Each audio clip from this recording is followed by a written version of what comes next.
অসামাজিক কার্যকলাপের অভিযোগে আবাসিক হোটেল থেকে 11 তরুণ-তরুণীকে আটক করা হয়েছে।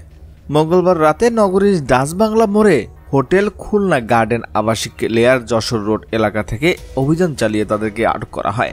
পুলিশ জানায়, গোপন সংবাদের ভিত্তিতে রানীনগরের ডাকবাংলা মোড়ের হোটেল খুলনা গার্ডেন আবাসিক এবং লেয়ার যশোর রোডের হোটেল এরিটা আবাসিক থেকে একযোগে অভিযান চালানো হয়। এ সময় অসামাজিক কার্যক্রমে জড়িত থাকার অভিযোগে 11 তরুণ-তরুণীকে আটক করা হয়। অভিযান শেষে আটককৃতদের থানায় নেওয়া হয় এবং যাচাই বাছাই শেষে তাদের বিরুদ্ধে আইনগত ব্যবস্থা গ্রহণ করা হয়েছে।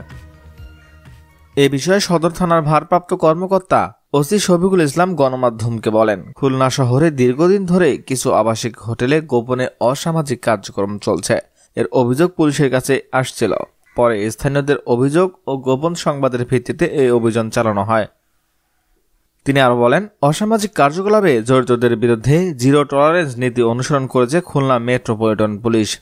নাগরিক নৈতিকতা ও সামাজিক শৃঙ্খলা বজায় রাখতে এ ধরনের অভিযান নিয়মিতভাবে পরিচালনা করা হবে।